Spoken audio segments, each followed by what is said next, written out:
Crime and Punishment, Part I, Chapter I. On an exceptionally hot evening, early in July, a young man came out of the garret in which he lodged in S. Place and walked slowly, as though in hesitation, towards Gay Bridge. He had successfully avoided meeting his landlady on the staircase. His garret was under the roof of a high, 5-storied house and was more like a cupboard than a room. The landlady who provided him with garret, dinners, and attendance lived on the floor below, and every time he went out he was obliged to pass her kitchen, the door of which invariably stood open. And each time he passed, the young man had a sick, frightened feeling, which made him scowl and feel ashamed. He was hopelessly in debt to his landlady, and was afraid of meeting her. This was not because he was cowardly and abject, quite the contrary, but for some time past he had been in an overstrained, irritable condition, verging on hypochondria. He had become so completely absorbed in himself and isolated from his fellows that he dreaded meeting not only his landlady, but anyone at all. He was crushed by poverty, but the anxieties of his position had of late ceased to weigh upon him. He had given up attending to matters of practical importance. He had lost all desire to do so. Nothing that any landlady could do had a real terror for him, but to be stopped on the stairs, to be forced to listen to her trivial, irrelevant gossip, to pestering demands for payment, threats and complaints, and to rack his brains for excuses, to prevaricate, to no. Rather than that, he would creep down the stairs like a cat and slip out unseen. This evening, however, on coming out into the street, he became acutely aware of his fears. I want to attempt a thing like that and am frightened by these trifles, he thought, with an odd smile. Yes, all is in a man's hands, and he lets it all slip from cowardice. That's an axiom. It would be interesting to know what it is men are most afraid of. Taking a new step, uttering a new word, is what they fear most. But I am talking too much. It's because I chatter that I do nothing. Or perhaps it is that I chatter because I do nothing. I've learned to chatter this last month, lying for days together in my den thinking of Jack the Giant Killer. Why am I going there now? Am I capable of that? Is that serious? It is not serious at all. It's simply a fantasy to amuse myself. A plaything? Yes, maybe it is a plaything. The heat in the street was terrible, and the airlessness, the bustle and the plaster, scaffolding, bricks, and dust all about him, and that special Petersburg stench, so familiar to all who are unable to get out of town in summer, all worked painfully upon the young man's already overwrought nerves. The insufferable stench from the pothouses, which are particularly numerous in that part of the town, and the drunken men whom he met continually, although it was a working day, completed the revolting misery of the picture. An expression of the profoundest disgust gleamed for a moment in the young man's refined face. He was, by the way, exceptionally handsome, above the average in height, slim, well-built, with beautiful dark eyes and dark brown hair. Soon he sank into deep thought, or more accurately speaking, into a complete blankness of mind. He walked along not observing what was about him and not caring to observe it. From time to time, he would mutter something, from the habit of talking to himself, to which he had just confessed. At these moments he would become conscious that his ideas were sometimes in a tangle and that he was very weak. For 2 days he had scarcely tasted food. He was so badly dressed that even a man accustomed to shabbiness would have been ashamed to be seen in the street in such rags. In that quarter of the town, however, scarcely any shortcoming in dress would have created surprise, owing to the proximity of the Haymarket, the number of establishments of bad character, the preponderance of the trading and working-class population crowded in the streets and alleys in the heart of Petersburg. Types so various were to be seen in the streets that no figure, however queer, would have caused surprise. But there was such accumulated bitterness and contempt in the young man's heart that, in spite of all the fastidiousness of youth, he minded his rags least of all in the street. It was a different matter when he met with acquaintances or with former fellow-students, who, indeed, he disliked meeting at any time. And yet when a drunken man who, for some unknown reason, was being taken somewhere in a huge wagon dragged by a heavy dray horse, suddenly shouted at him as he drove past, "Hey there, German Hatter," bawling at the top of his voice, and pointing at him, the young man stopped suddenly and clutched tremulously at his hat. It was a tall round hat from Zimmermann's, but completely worn out, rusty with age, all torn and bespattered, brimless and bent on one side in a most unseemly fashion. Not shame, however, but quite another feeling akin to terror had overtaken him. "I knew it," he muttered in confusion. "I thought so. That's the worst of all. Why, a stupid thing like this, the most trivial detail might spoil the whole plan. Yes, my hat is too noticeable. It looks absurd, and that makes it noticeable. With my rags I ought to wear a cap, any sort of old pancake, but not this grotesque thing. Nobody wears such a hat. It would be noticed a mile off. It would be remembered. What matters is that people would remember it, and that would give them a clue. For this business one should be as little conspicuous as possible. Trifles are what matter. Why, it's just such trifles that always ruin everything." He had not far to go. He knew indeed how many steps there was from the gate of his lodging house. Exactly 730. He had counted them once when he had been lost in dreams. At the time he had put no faith in those dreams, and was only tantalizing himself by their hideous but daring recklessness. Now, a month later, he had begun to look upon them differently. In spite of the monologues in which he jeered at his own impotence and indecision, he had involuntarily come to regard this hideous dream as an exploit to be attempted, although he still did not realize this himself. He was positively going now for a rehearsal of his project, and at every step his excitement grew more and more violent. With a sinking heart and a nervous tremor, he went up to a huge house which on one side looked onto the canal, and on the other into the street. This house was let out in tiny tenements, and was inhabited by working people of all kinds: tailors, locksmiths, cooks, Germans of sorts, girls picking up a living as best they could, petty clerks, and so on. There was a continual coming and going through the 2 gates and in the 2 courtyards of the house. 3 or 4 doorkeepers were employed on the building. The young man was very glad to meet none of them, and at once slipped unnoticed through the door on the right, and up the staircase. It was a back staircase, dark and narrow, but he was familiar with it already, and knew his way, and he liked all these surroundings. In such darkness, even the most inquisitive eyes were not to be dreaded.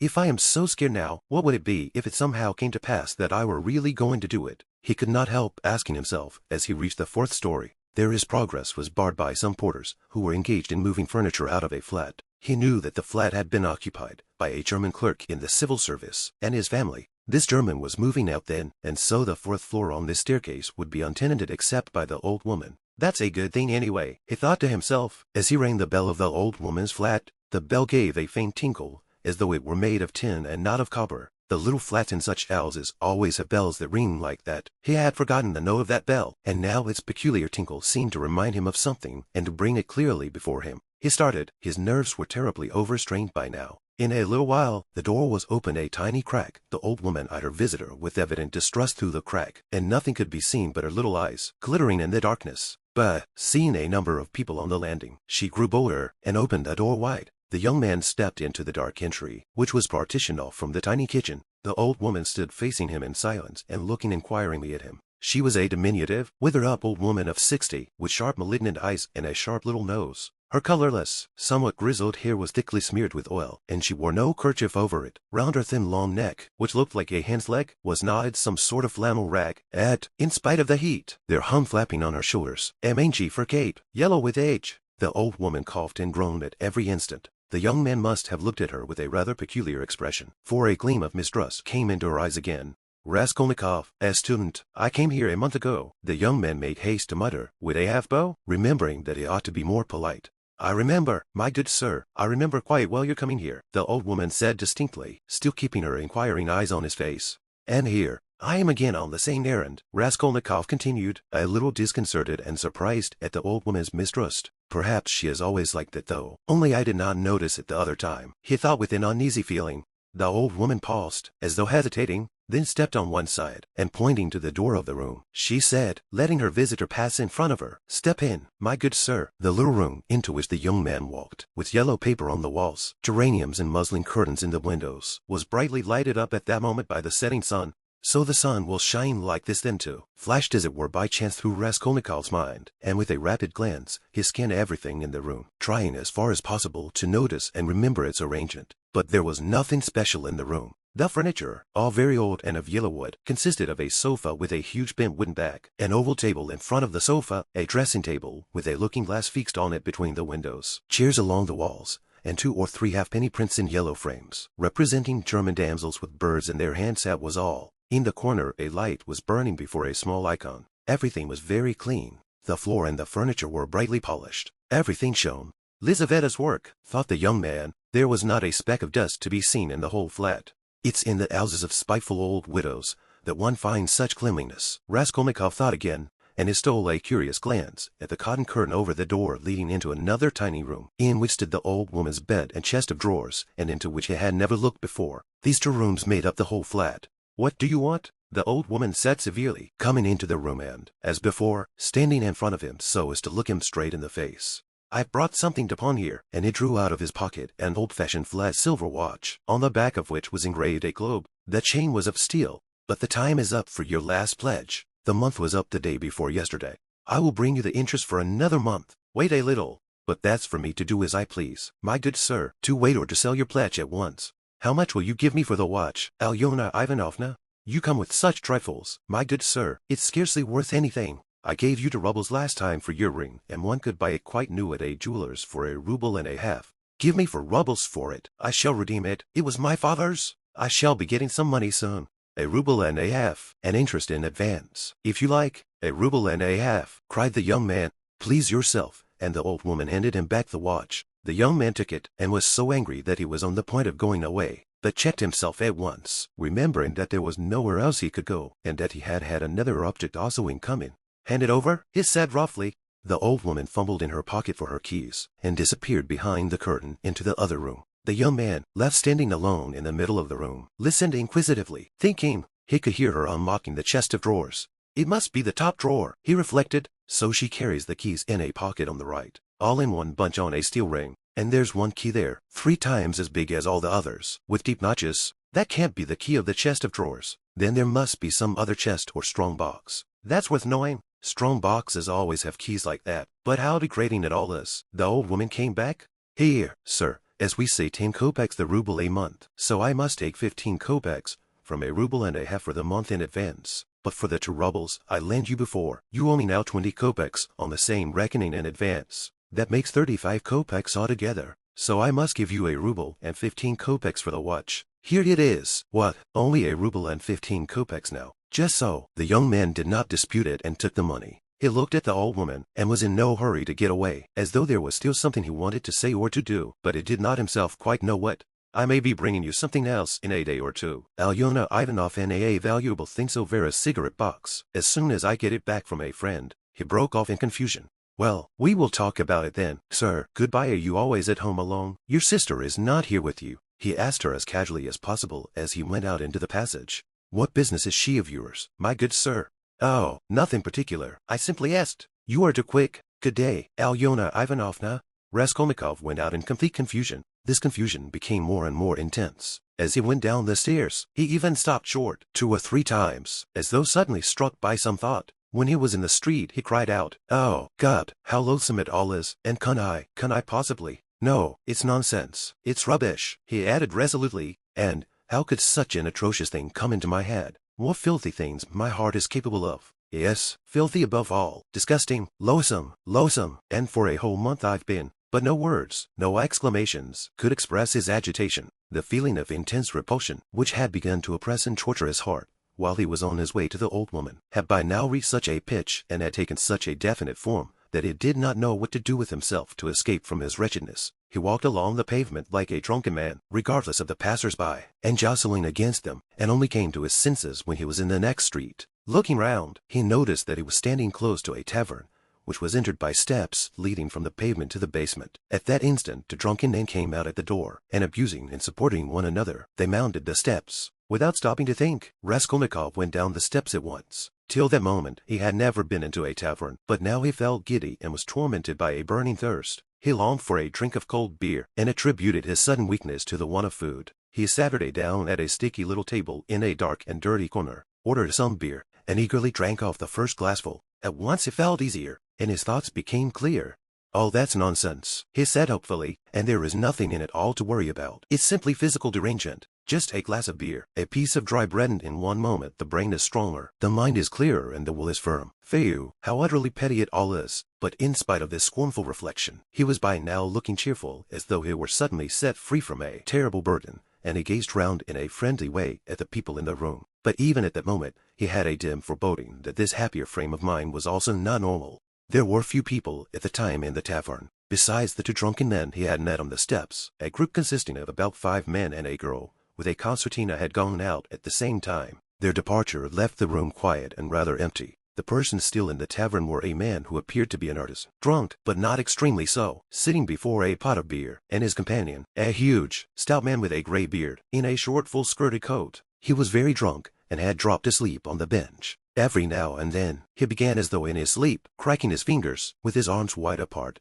and the upper part of his body bounding about on the bench, while he hummed some meaningless refrain, trying to recall some such lines as these: "His wife a year he fondly loved, his wife a year he fondly loved." Or suddenly waking up again, walking along the crowded row, he met the one he used to know, but no one shared his enjoyment. His silent companion looked with positive hostility and mistrust at all these manifestations. There was another man in the room, who looked somewhat like a retired government clerk. He was sitting apart, now and then sipping from his pot and looking round at the company. He, too, appeared to be in some agitation. Chapter II. Raskolnikov was not used to crowds. As we said before, he avoided society of every sort, more especially of late. But now all at once he felt a desire to be with other people. Something new seemed to be taking place within him, and with it he felt a sort of thirst for company. He was so weary after a whole month of concentrated wretchedness and gloomy excitement that he longed to rest, if only for a moment, in some other world, whatever it might be.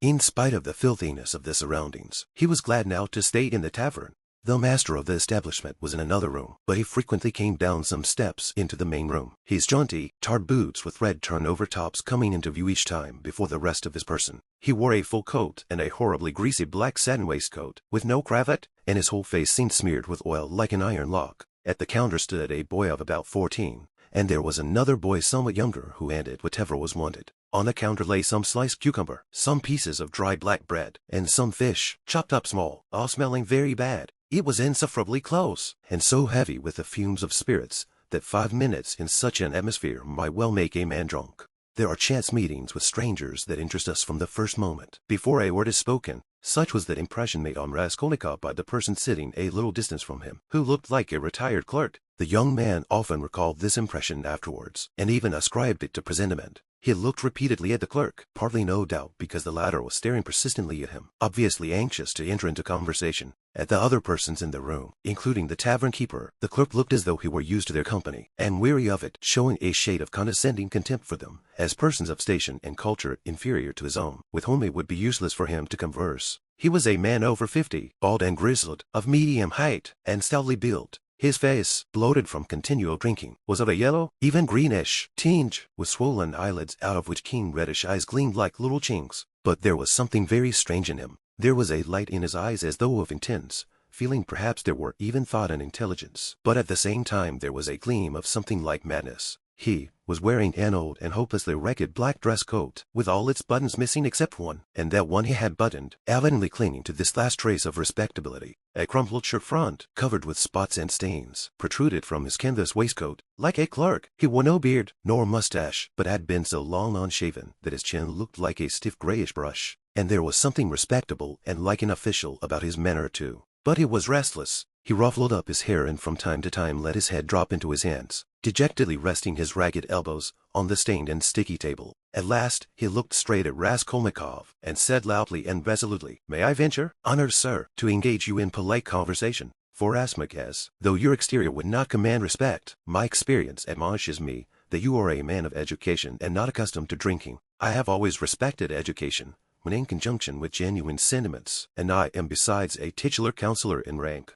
Marmeladov, such is my name." "Titular counselor? I make bold to inquire, have you been in the service?" "No, I am studying," answered the young man, somewhat surprised at the grandiloquent style of the speaker, and also at being so directly addressed. In spite of the momentary desire he had just been feeling for company of any sort, on being actually spoken to he felt immediately his habitual irritable and uneasy aversion for any stranger who approached or attempted to approach him. "A student then, or formerly a student?" cried the clerk. "Just what I thought. I'm a man of experience." "Immense experience." And he tapped his forehead with his fingers in self-approval. "You've been a student, or have attended some learned institution. But allow me." He got up, staggered, took up his jug and glass, and sat her down beside the young man, facing him a little sideways. He was drunk, but spoke fluently and boldly, only occasionally losing the thread of his sentences and drawling his words. He pounced upon Raskolnikov as greedily as though he had not spoken to a soul for a month. "Honored sir," he began almost with solemnity, "poverty is not a vice. That's a true saying.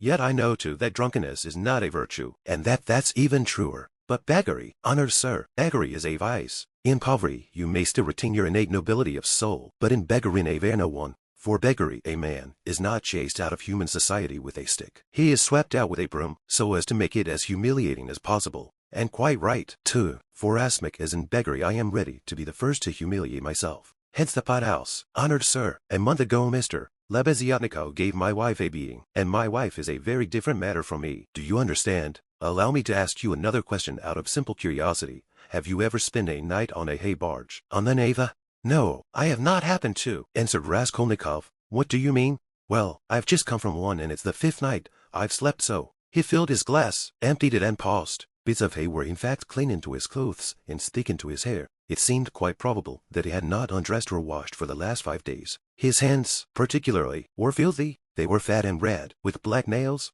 His conversation seemed to excite a general though languid interest. The boys at the counter fell to sniggering. The innkeeper came down from the upper room, apparently on purpose to listen to the funny fellow, and Saturday down at a little distance, yawning lazily, but with dignity. Evidently Marmeladov was a familiar figure here, and he had most likely acquired his weakness for high-flown speeches from the habit of frequently entering into conversation with strangers of all sorts in the tavern. This habit develops into a necessity in some drunkards, and especially in those who are looked after sharply and kept in order at home. Hence, in the company of other drinkers, they try to justify themselves, and even if possible obtain consideration.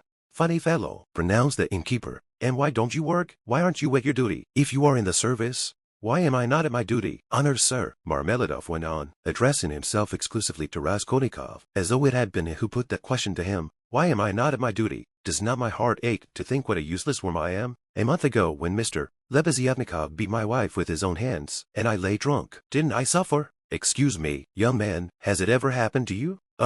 Well, to petition hopelessly for a loan. Yes, it has. But what do you mean by hopelessly?" "Hopelessly in the fullest sense, when you know beforehand that you will get nothing by it. You know, for instance, beforehand with positive certainty that this man, this most reputable and exemplary citizen, will on no consideration give you money? And indeed I ask you, why should he? For he knows, of course, that I shan't pay it back, from compassion." But Mr. Lebeziatnikov, who keeps up with modern ideas, explained the other day that compassion is forbidden nowadays by science itself, and that's what is done now in England, where there is political economy. Why, I ask you, should he give it to me? And yet, though I know beforehand that he won't, I set off to him and— "Why do you go?" put in Raskolnikov. "Well, when one has no one, nowhere else one can go, for every man must have somewhere to go. Since there are times when one absolutely must go somewhere. When my own daughter first went out with a yellow ticket, then I had to go. For my daughter has a yellow passport," he added in parenthesis, looking with a certain uneasiness at the young man. "No matter, sir, no matter," he went on hurriedly and with apparent composure,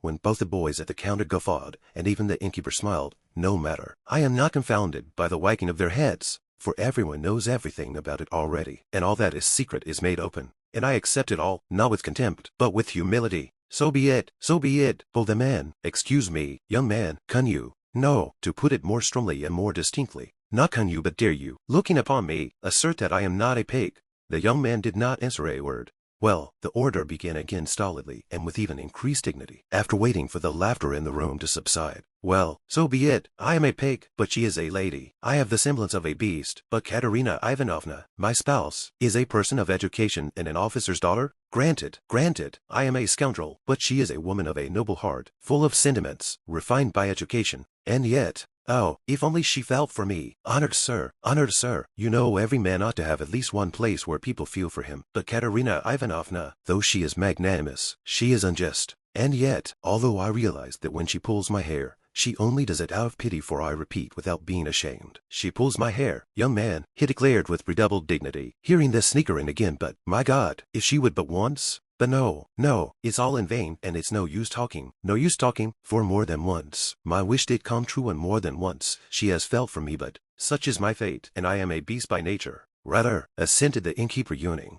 Marmeladov struck his fist resolutely on the table. "Such is my fate. Do you know, sir, I have sold her very stockings for drink. Not her shoes, that would be more or less in the order of things, but her stockings I have sold for drink. Her mohair shawl I sold for drink, a present to her long ago, her own property, not mine. And we live in a cool room, and she caught cold this winter, and has begun coughing and spitting blood too. We have 3 little children, and Katerina Ivanovna is at work from morning till night. She is scrubbing and cleaning and washing the children, for she's been used to cleanliness from a child. But her chest is weak, and she has a tendency to consumption, and I feel it. Do you suppose I don't feel it? And the more I drink, the more I feel it. That's why I drink too. I try to find sympathy and feeling in drink. I drink so that I may suffer twice as much." And as though in despair, he laid his head down on the table. "Young man," he went on, raising his head again, "in your face I seem to read some trouble of mind. When you came in I read it, and that was why I addressed you at once. For in unfolding to you the story of my life, I do not wish to make myself a laughing-stock before these idle listeners, who indeed know all about it already, but I am looking for a man of feeling and education. Know then that my wife was educated in a high-class school for the daughters of noblemen, and on leaving she danced the shawl dance, before the governor and other personages, for which she was presented with a gold medal and a certificate of merit. The medal, well, the medal of course was sold long ago. But the certificate of merit is in her trunk still, and not long ago she showed it to our landlady. And although she is most continually on bad terms with the landlady, yet she wanted to tell someone or other of her past honors, and of the happy days that are gone. I don't condemn her for it. I don't blame her, for the one thing left her is recollection of the past, and all the rest is dust and ashes. Yes, she is a lady of spirit, proud and determined. She scrubs the floors herself, and has nothing but black bread to eat, but won't allow herself to be treated with disrespect. That's why she would not overlook Mr. Lebeziatnikov's rudeness to her, and so when he gave her a beating for it, she took to her bed more from the hurt to her feelings than from the blows. She was a widow when I married her, with 3 children, one smaller than the other. She married her first husband, an infantry officer, for love, and ran away with him from her father's house. She was exceedingly fond of her husband, but he gave way to cards, got into trouble, and with that he died. He used to beat her at the end, and although she paid him back, of which I have authentic documentary evidence, to this day she speaks of him with tears, and she throws him up to me. And I am glad that, though only in imagination, she should think of herself as having once been happy. And she was left at his death with 3 children in a wild and remote district, where I happened to be at the time. And she was left in such hopeless poverty that, although I have seen many ups and downs of all sort, I don't feel equal to describing it even. Her relations had all thrown her off, and she was proud, too, excessively proud. And then, honored sir, and then, I, being at the time a widower, with a daughter of 14 left me by my first wife, offered her my hand, for I could not bear the sight of such suffering. You can judge the extremity of her calamities. That she, a woman of education and culture and distinguished family, should have consented to be my wife. But she did, weeping and sobbing and wringing her hands. She married me, for she had nowhere to turn. Do you understand, sir? Do you understand what it means when you have absolutely nowhere to turn? No, that you don't understand yet. And for a whole year, I performed my duties conscientiously and faithfully, and did not touch this. He tapped the jug with his finger, for I have feelings. But even so, I could not please her. And then I lost my place too, and that through no fault of mine, but through changes in the office. And then I did touch it. It will be a year and a half ago soon, since we found ourselves at last, after many wanderings and numerous calamities, in this magnificent capital, adorned with innumerable monuments. Here I obtained a situation. I obtained it, and I lost it again. Do you understand? This time it was through my own fault I lost it, for my weakness had come out. We have now part of a room at Amalia Fyodorovna Lipovexel's, and what we live upon, and what we pay our rent with, I cannot say. There are a lot of people living there besides ourselves. Dirt and disorder, a perfect bedlam.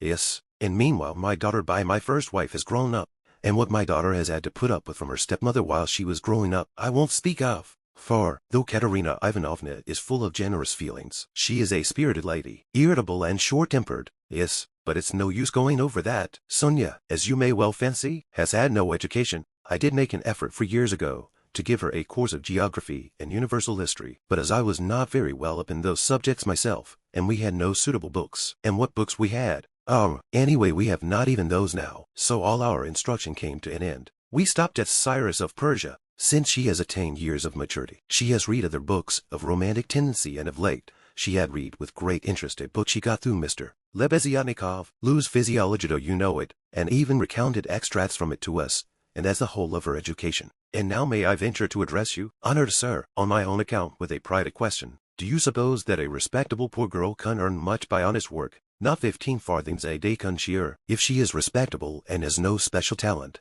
and that without putting her work down for an instant. And what's more, Ivan Ivanitch Klopstock, the civil councillor, have you heard of him, has not to this day paid her for the half-dozen linen shirts she made him, and drove her roughly away, stamping and raveling her, on the pretext that the shirt collars were not made like the pattern, and were put in askew. And there are the little ones hungry, and Katerina Ivanovna walking up and down and wringing her hands, her cheeks flush red, as they always are in that disease. Hurrah, you live with us, says she, you eat and drink, and are kept warm, and you do nothing to help.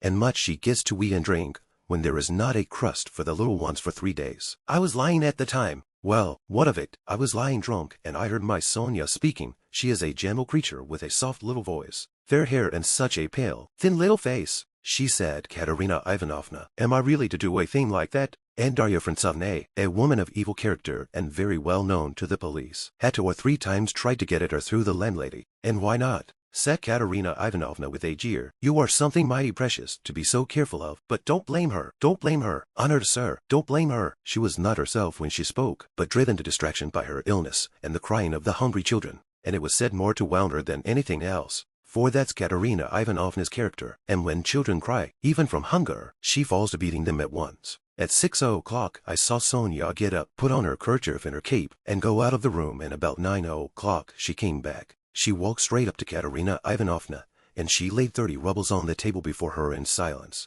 She did not utter a word. She did not even look at her. She simply picked up our big green drapé dame shawl. We have a shawl made of drapé dames, put it over her head and face, and lay down on the bed with her face to the wall. Only her little shoulders and her body kept shuddering. And I went on lying there, just as before. And then I saw, young man, I saw Katerina Ivanovna, in the same silence, go up to Sonia's little bed. She was on her knees all the evening kissing Sonia's feet, and would not get up, and then they both fell asleep in each other's arms. Together.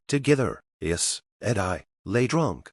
Marmeladov stopped short, as though his voice had failed him. Then he hurriedly filled his glass, drank, and cleared his throat. Since then, sir, he went on after a brief pause, since then, owing to an unfortunate occurrence, and through information given by evil-intentioned persons and all, which Darya Frantsovna took a leading part on the pretext that she had been treated with want of respect since then, my daughter, Sofya Semyonovna, has been forced to take a yellow ticket, and owing to that she is unable to go on living with us. For our landlady, Amalia Fyodorovna, would not hear of it, though she had backed up Darya Frantsovna before, and Mr. Lebeziatnikov too. All the trouble between him and Katerina Ivanovna was on Sonia's account. At first he was for making up to Sonia himself, and then all of a sudden he stood on his dignity. How, said he, son, a highly educated man like me live in the same rooms with a girl like that? And Katerina Ivanovna would not let it pass. She stood up for her, and so that's how it happened. And Sonia comes to us now, mostly after dark. She comforts Katerina Ivanovna and gives her all she can. She has a room at the Kaperniumovs, the tailors. She lodges with them. Kaperniumov is a lame man with a cleft palate, and all of his numerous family have cleft palates too. And his wife, too, has a cleft palate. They all live in one room, but Sonia has her own, partitioned off.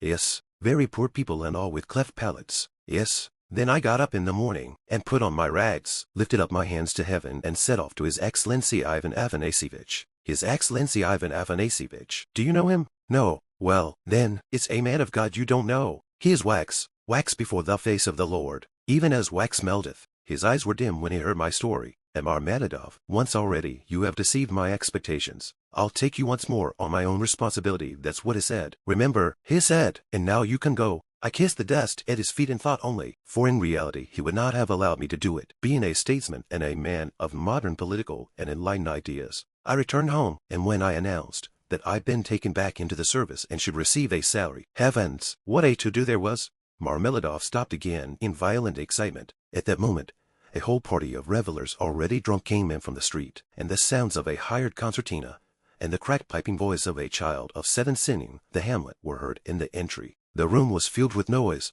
The tavern keeper and the boys were busy with the newcomers. Marmeladov, paying no attention to the new arrivals, continued his story. He appeared by now to be extremely weak, but as he became more and more drunk, he became more and more talkative. The recollection of his recent success in getting the situation seemed to revive him, and was positively reflected in a sort of radiance on his face. Raskolnikov listened attentively. That was 5 weeks ago, sir. Yes. As soon as Katerina Ivanovna and Sonia heard of it, mercy on us, it was as though I stepped into the kingdom of heaven. It used to be, you can lie like a beast, nothing but abuse. Now they were walking on tiptoe, hushing the children. Sian Zarovich is tired with his work at the office. He is resting.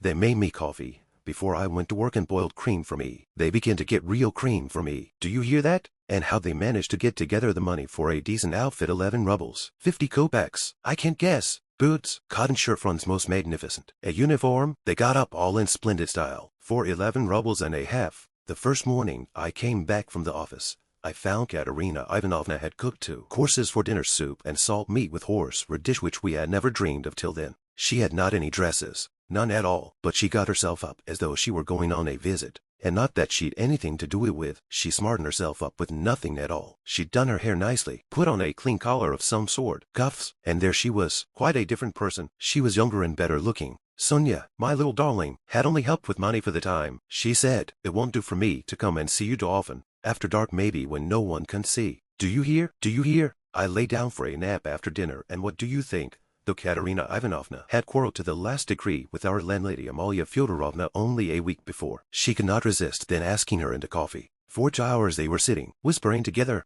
"Zarovich is in the service again now, and receiving a salary," says she, "and he went himself to His Excellency, and His Excellency himself came out to him, made all the others wait, and led Semyon Zarovich by the hand before everybody into his study. Do you hear? Do you hear? To be sure," says he, "Semyon Zarovich, remembering your past services," says he, "and in spite of your propensity to that foolish weakness, since you promise now, and since moreover we've got on badly without you. Do you hear? Do you hear? And so," says he, "you rely now on your word as a gentleman, and all that. Let me tell you, she has simply made up for herself, and not simply out of wantonness, for the sake of bragging. No, she believes it all herself. She amuses herself with her own fancies. Upon my word she does, and I don't blame her for it. No, I don't blame her. 6 days ago, when I brought her my first earnings in full 23 rubles 40 kopecks altogether, to call me your poppet, said she, a me little poppet, and when we were by ourselves, you understand, you would not think me a beauty, you would not think much of me as a husband, would you? Well, she pinched my cheek. A me little poppet, said she. Marmeladov broke off, tried to smile, but suddenly his chin began to twitch. He controlled himself, however. The tavern, the degraded appearance of the man, the 5 nights in the hay barge, and the pot of spirits, and yet this poignant love for his wife and children bewildered his listener. Raskolnikov listened intently, but with a sick sensation. He felt vexed that he had come here. Honored sir, cried Marmeladov, recovering himself. Oh, sir, perhaps all this seems a laughing matter to you, as it does to others, and perhaps I am only worrying you with the stupidity of all the trivial details of my home life, but it is not a laughing matter to me, for I can feel it all, and the whole of that heavenly day of my life, and the whole of that evening, I passed in fleeting dreams of how I would arrange it all, and how I would dress all the children, and how I should give her rest, and how I should rescue my own daughter from dishonor, and restore her to the bosom of her family, and a great deal more, quite excusable, sir. Well, then, Sir Marmeladov suddenly gave a sort of start, raised his head, and gazed intently at his listener. Well, on the very next day, after all those dreams, that is to say, exactly 5 days ago, in the evening, by a cunning trick, like a thief in the night, I stole from Katerina Ivanovna the key of her box, took out what was left of my earnings. How much it was I have forgotten, and now look at me, all of you. It's the 5th day since I left home, and they are looking for me there, and it's the end of my employment, and my uniform is lying in a tavern on the Egyptian bridge. I exchanged it for the garments I have on, and it's the end of everything. Marmeladov struck his forehead with his fist, clenched his teeth, closed his eyes, and leaned heavily with his elbow on the table. But a minute later, his face suddenly changed, and with a certain assumed slyness and affectation of bravado, he glanced at Raskolnikov, laughed, and said, "This morning I went to see Sonia. I went to ask her for a pick-me-up." "He! You don't say she gave it to you," cried one of the newcomers. He shouted the words and went off into a guffaw. "This very quartz was bought with her money," Marmeladov declared, addressing himself exclusively to Raskolnikov. 30 kopecks she gave me with her own hands. Her last, all she had, as I saw. She said nothing. She only looked at me without a word. Not on earth, but up yonder. They grieve over a man. They weep, but they don't blame them. They don't blame them, but it hurts more. It hurts more when they don't blame. 30 kopecks, yes, and maybe she needs them now. Eh? What do you think, my dear sir? For now she's got to keep up her appearance. It costs money. That's smartness. That's special smartness. You know. Do you understand? And there's pomatum, too. You see, she must have things. Petticoats, starched ones, shoes, too, real jaunty ones to show off her foot when she has to step over a puddle. Do you understand, sir? Do you understand what all that smartness means? And here I, her own father, here I took 30 kopecks of that money for a drink, and I am drinking it, and I have already drunk it. Come, who will have pity on a man like me? Eh? Are you sorry for me, sir, or not? Tell me, sir, are you sorry or not? He would have filled his glass, but there was no drink left. The pot was empty. What are you to be pitied for? Shouted the tavern keeper, who was again near them. Shouts of laughter and even oaths followed. The laughter and the oaths came from those who were listening, and also from those who had heard nothing, but were simply looking at the figure of the discharged government clerk. To be pitied? Why am I to be pitied? Marmeladov suddenly declaimed, standing up with his arm outstretched, as though he had been only waiting for that question. Why am I to be pitied? You say. Yes, there's nothing to pity me for. I ought to be crucified on a cross, not pitied. Crucify me, oh judge, crucify me, but pity me, and then I will go of myself to be crucified, for it's not merrymaking I seek, but tears and tribulation. Do you suppose, you that sell, that this pint of yours has been sweet to me? It was tribulation. I saw it at the bottom of it, tears and tribulation, and have found it, and I have tasted it, but he will pity us, who has had pity on all men, who has understood all men and all things. He is the one, he too is the judge. He will come in that day, and he will ask, where is the daughter who gave herself for a cross, consumptive stepmother, and for the little children of another? Where is the daughter who had pity upon the filthy drunkard, her earthly father, undismayed by his beastliness? And he will say, come to me, I have already forgiven thee once. I have forgiven thee once. Thy sins which are many are forgiven thee, for thou hast loved much. And he will forgive my Sonia. He will forgive. I know it. I felt it in my heart when I was with her just now. And he will judge and will forgive all, the good and the evil, the wise and the meek. And when he has done with all of them, then he will summon us. You're to come forth. He will say, come forth, ye drunkards, come forth, ye weak ones, come forth, ye children of shame. And we shall all come forth, without shame, and shall stand before him. And he will say unto us, Ye are swine, made in the image of the beast, and with his mark. But come ye also. And the wise ones, and those of understanding will say, O Lord, why dost thou receive these men? And he will say, this is why I receive them, O ye wise, this is why I receive them, O ye of understanding, that not one of them believed himself to be worthy of this. And he will hold out his hands to us, and we shall fall down before him, and we shall weep, and we shall understand all things. Then we shall understand all, and all will understand. Katerina Ivanovna even, she will understand. Lord, thy kingdom come. And he sank down on the bench exhausted and helpless, looking at no one, apparently oblivious of his surroundings, and plunged in deep thought. His words had created a certain impression. There was a moment of silence, but soon laughter and oaths were heard again. That's his notion. Talked himself silly. A fine clerk he is. And so on, and so on.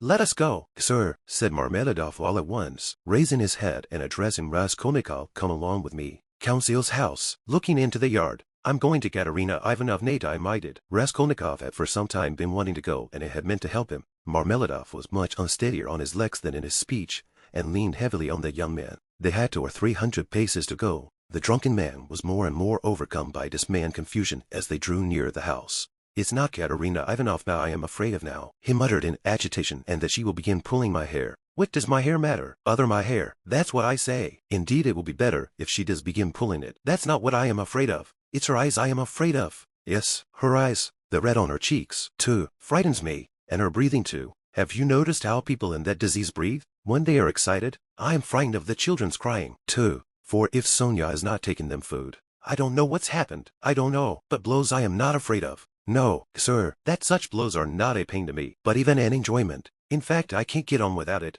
It's better so. Let her strike me. It relieves her heart. It's better so. There is the house of council, the cabinet maker, a German, well-to-do. Lead the way. They went in from the yard and up to the 4th story. The staircase got darker and darker as they went up. It was nearly 11 o'clock, and although in summer in Petersburg there is no real night, yet it was quite dark at the top of the stairs. A grimy little door at the very top of the stairs stood ajar. A very poor-looking room about 10 paces long was lighted up by a candle end. The whole of it was visible from the entrance. It was all in disorder, littered up with rags of all sorts, especially children's garments. Across the furthest corner was stretched a ragged sheet. Behind it probably was the bed. There was nothing in the room except the chairs and a sofa covered with American leather, full of holes, before which stood an old deal kitchen table, unpainted and uncovered. At the edge of the table stood a smoldering tallow candle in an iron candlestick. It appeared that the family had a room to themselves, not part of a room, but their room was practically a passage. The door leading to the other rooms, or rather cupboards, into which Amalia Lipovex's flat was divided, stood half open, and there was shouting, uproar and laughter within. People seemed to be playing cards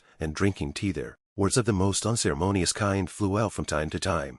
Raskolnikov recognized Katerina Ivanovna at once. She was a rather tall, slim and graceful woman, terribly emaciated, with magnificent dark brown hair and with a hectic flush in her cheeks. She was pacing up and down in her little room, pressing her hands against her chest. Her lips were parched, and her breathing came in nervous, broken gasps. Her eyes glittered as in fever, and looked about with a harsh, immovable stare. And the consumptive and excited face, with the last flickering light of the candle end playing upon it, made a sickening impression. She seemed to Raskolnikov about 30 years old, and was certainly a strange wife for Marmeladov. She had not heard them, and did not notice them coming in. She seemed to be lost in thought, hearing and seeing nothing. The room was close, but she had not opened the window. A stench rose from the staircase, but the door onto the stairs was not closed. From the inner rooms clouds of tobacco smoke floated in. She kept coughing, but did not close the door. The youngest child, a girl of 6, was asleep, sitting curled up on the floor with her head on the sofa. A boy a year older stood crying and shaking in the corner. Probably he had just had a beating.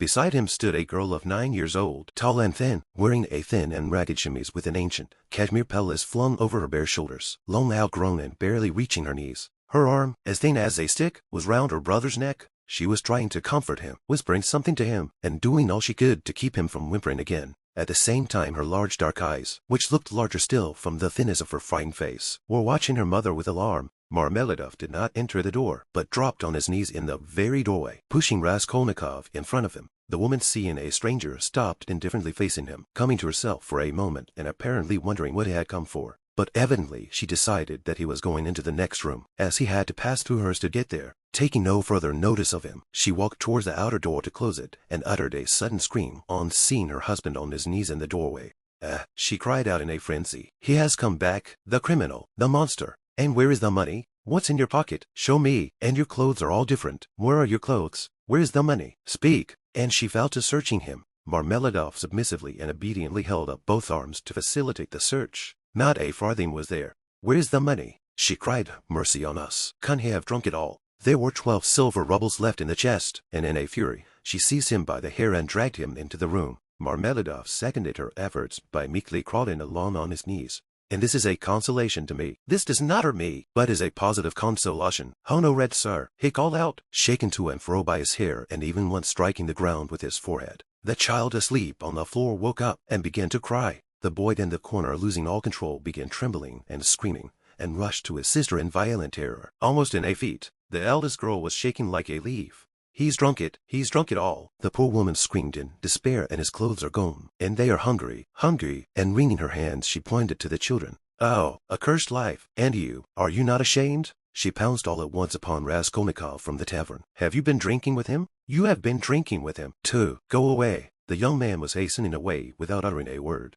The inner door was thrown wide open, and inquisitive faces were peering in at it. Coarse laughing faces with pipes and cigarettes and heads wearing caps thrust themselves in at the doorway. Further in could be seen figures in dressing gowns flown open, in costumes of unseemly scantiness, some of them with cards in their hands. They were particularly diverted when Marmeladov, dragged about by his hair, shouted that it was a consolation to him. They even began to come into the room. At last a sinister shrill outcry was heard. This came from Amalia Lipovaxil herself, pushing her way amongst them and trying to restore order after her own fashion, and for the 100th time to frighten the poor woman by ordering her with coarse abuse to clear out of the room next day. As he went out, Raskolnikov had time to put his hand into his pocket, to snatch up the coppers he had received in exchange for his rouble in the tavern, and to lay them unnoticed on the window. Afterwards, on the stairs, he changed his mind and would have gone back. "What a stupid thing I've done," he thought to himself. "They have Sonia and I want it myself." But reflecting that it would be impossible to take it back now, and that in any case he would not have taken it, he dismissed it with a wave of his hand and went back to his lodging.